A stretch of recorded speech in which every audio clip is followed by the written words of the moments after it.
Hello everyone. In today's video, we are discussing the factors affecting the action of local anesthetic agents. Okay. So, as they are prepared in the laboratory, our local anesthetic agents are weak bases or they are basic in nature.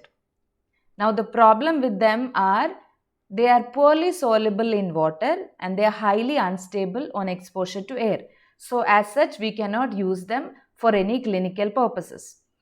So, to make it into an injection vial, what do we have to do? We combine these bases with acids, and when bases and acids combine, what is produced? They produce salts, right? So, we make local anesthetic salts. Commonly made is hydrochloride salts. Now, the advantage of local anesthetic salts is that they are comparatively much stable as well as they are highly soluble in water. So, we make these salts dissolved either in saline or distilled water, and then we make those injections which are used clinically. Now, let's see how does it exist in the solution. Here you can see on the left hand side there is this positively charged molecule. This is termed as the ionic form, okay, positive cation of your local anesthetic molecule, and here this Rn here is the base. So, it exists in the solution as positive ion and the base. Now, the proportion at which they are present highly depends upon the pH of the solution as well as their intrinsic property. Now, let's see how the pH is affecting the concentration of the base and the ion. At low pH, what happens? Low pH, the ionic form is much more than the base form. The concentration of ions will be much higher, and at high pH, there is more of base form.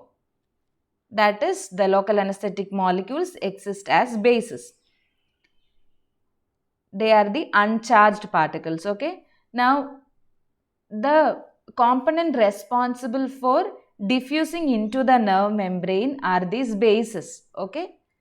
You need the basic compound to penetrate the nerve membrane and hence produce an onset of action. So, as you can see, again one more important factor you have to remember is the pKa of the solution. Okay, what do you mean by pKa?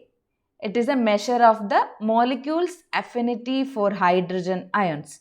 Now, it is the intrinsic property of each local anesthetic agent. Okay, so when the pH of the solution has the same value as a pKa of a local anesthetic agent, exactly 50% of the drug will exist as ionic form and 50% will exist as based form. So, that is through Henderson-Hasselbalch equation, you get the dissociation constant or pKa of a particular local anesthetic agent. Now, let's see clinically how this is significant.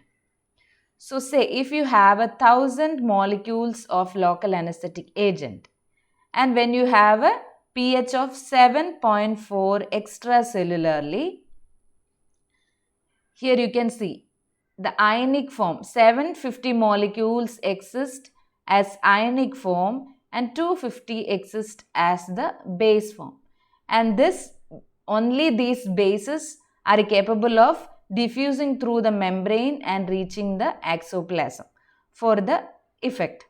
So, once they reach inside, they again diffuse back to Rn and RNH plus 75% of this 250 molecules, that is 180, will turn into ionic molecules. And now this ionic form is responsible for blocking the conduction process, or they will go and attach to those receptors in the sodium channels and block the conduction process. So, to get into the nerve membrane, we need the base form, and once you are inside, you need the ionic form, right? So, now once these 250 molecules moves inside, what happens? The rest of the molecules there, the 750 molecules of the cations, they will again transform into 25%, that is 180 will become base, and 75% of this 750, that is 570, will become as ions. And then again this 180 will diffuse inside the nerve membrane, and slowly the most of the local anesthetic molecule which is present, which we have injected to the tissue, will get absorbed into the nerve tissue. Now let's see on the second picture what happens when the pH is 6, that is when the pH is very low. More of the molecule will exist as ionic form. Out of the 1000, 990 molecules are existing as ions and only 10 are existing as bases, right? So only these 10 will diffuse into the membrane, and hence the onset of action will be delayed. So the effectiveness of the local anesthetic will be much lower when the pH of the tissue is less. When does it happen? When you have infection, the pH of your extracellular tissues comes down, right? So due to the products of the inflammation. That's why when you have an active infection present, how much ever local anesthetic agent you inject inside, the patient still feels the pain. So now let's look at the other factors which affect the action of the local anesthetics. This one we have discussed, the pKa. pKa action affected is the onset. When you have a lower pKa, pKa is an intrinsic property of the anesthetic agent. When you have an anesthetic agent with lower pKa, higher the rapid of onset of action, or more rapid is the onset of action. Very important. Lower the pKa, onset is rapid. Okay. Now second one here is the lipid solubility of the anesthetic agent. So when it is highly soluble in lipid, which means it can easily penetrate the nerve membrane, and only less amount is required for the particular action, for that particular action, which means increased lipid solubility leads to increased potency. That is, with less amount of drug itself, it can produce a certain amount of action. Now the third one here is protein binding. What do you mean by protein binding? The 10% of your nerve membrane is majority of the nerve membrane is made of lipids, but 10% of it contains proteins, okay? And your receptors on the sodium channels, all of them are proteins. So when your drug is protein bound, higher the protein binding, it will stay there for a longer time, and the duration of the action of the local anesthesia will be increased. When you have a higher protein binding, duration of action is increased. And the next one is no nervous tissue diffusibility.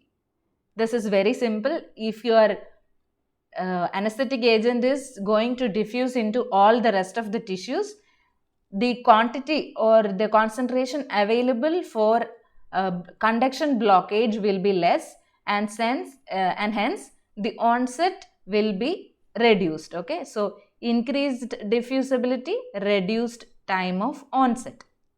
Now the last one is vasodilator activity of the drug. Okay, so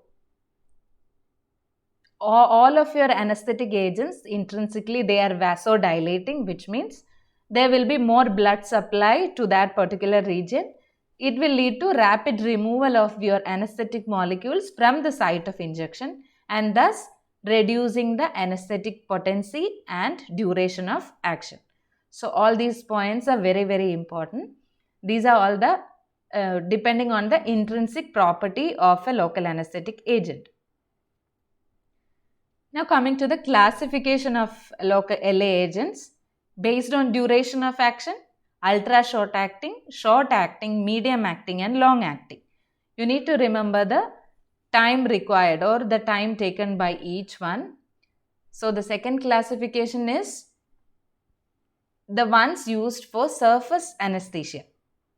They can be either soluble agents or insoluble agents. Examples for soluble agents are cocaine, lidocaine and tetracaine, and insoluble agents can be benzocaine and oxytocin.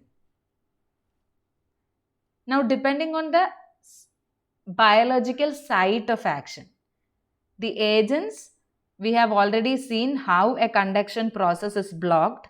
So the La molecules goes and binds to that particular receptors on the sodium channels, right? So the agents acting at the receptor site on the external surface of the nerve membrane, they are termed as class A agents. Examples are biotoxins. Now the agents which act on the internal surface of a nerve membrane, they are called class B agents. And class C agents act by receptor independent mechanisms. Example is benzocaine. And the class D agents are combination of the first two. It acts by combination of receptor and receptor independent mechanisms. Examples are articaine and prilocaine. Now the most common classification based on the chemistry of the agents. It can be either esters or it can be amides, right? So esters of benzoic acid or esters of para-aminobenzoic acid. Now on the right hand side you have amides. Now to remember, all your amides has got 2I in their names, right? Bupivacaine 2I, dibucaine has got 2I, as well as the name amide itself has 1I in it. So when you are asked to pick out the amide agent from the following, you can use this trick to pick it up. And the esters, the name itself, ester doesn't have any I in it. So all these ester agents has got a single I, okay? Cocaine, butadiene, benzocaine, they all have one I in it. So esters have only one I and amides have two I in their names. You can remember it that way. And the third one is your quinolones. Now the chemistry or the structure of your local anesthetic agent. The left hand side here you have a lipophilic part which is responsible for the affinity towards the nerve cells, right? So this part is responsible for penetration into the nerve membrane. And then you have your intermediate chain. So this can be either amide or ester linkage. So based on that we have classified it as amides and esters. Then the third part, last here you have your hydrophilic part, which is responsible for the solubility in water and diffusion among the other tissues. Now a little bit of pharmacology about your local anesthetic agents. The uptake of your agents, local anesthetic molecules, they depend on the degree of vasoactivity of the drug and the vasodilating property of the drug. As we have discussed, most of them except cocaine is vasodilating. So they will get removed very easily from the site of injection. And it will lead to the reduced duration and depth of anesthesia. So what do we do for that? We add a particular agent to our solution, right? We'll come to that later. Now why don't we give our local anesthetic agents through oral route or as tablets?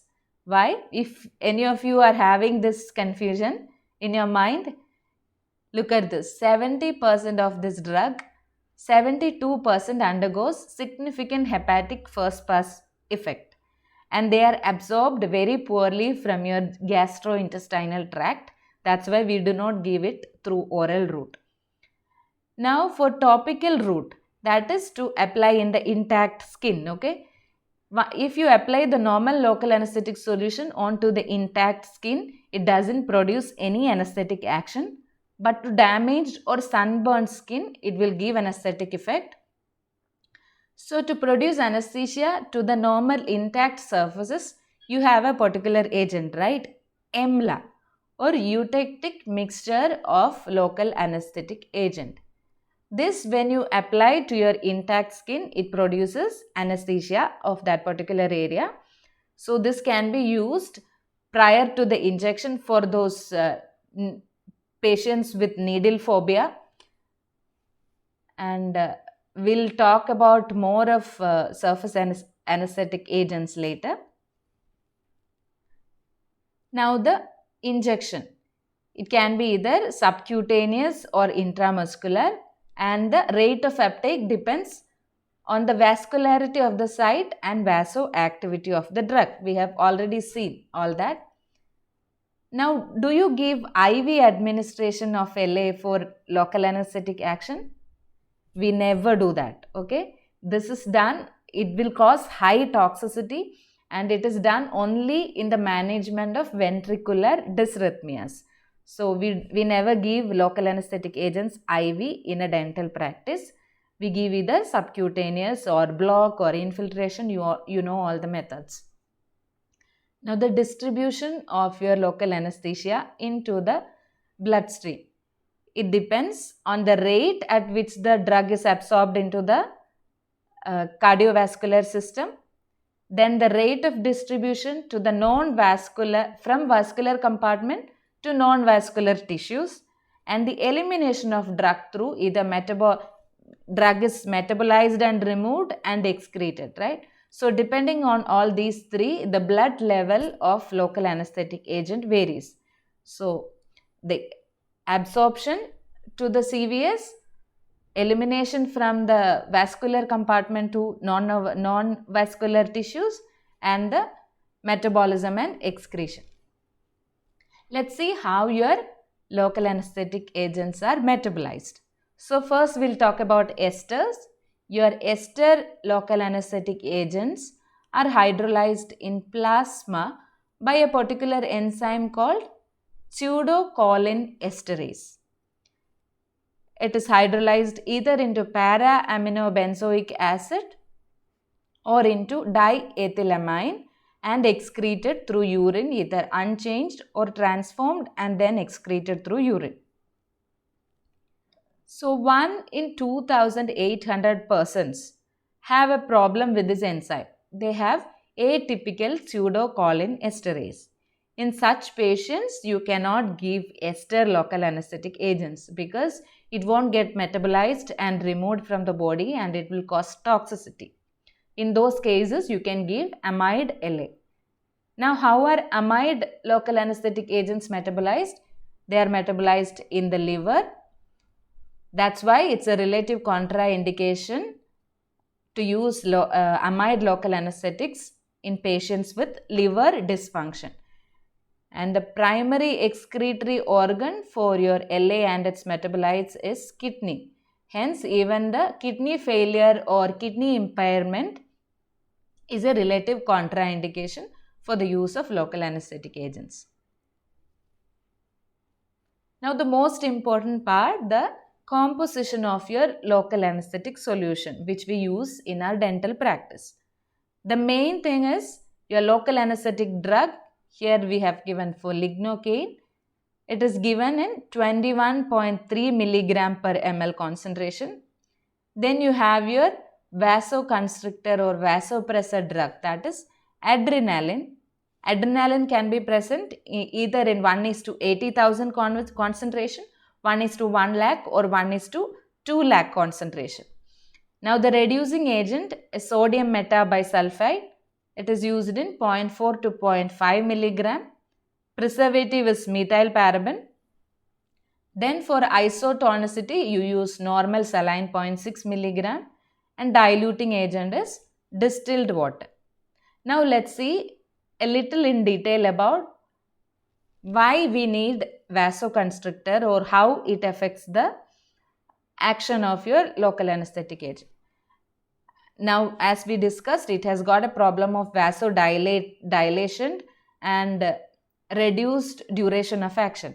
So, when you add a vasoconstrictor to your solution, what happens? It reduces the tissue perfusion to that particular area. All the blood vessels are constricted, so the blood flowing through that to that area will be less.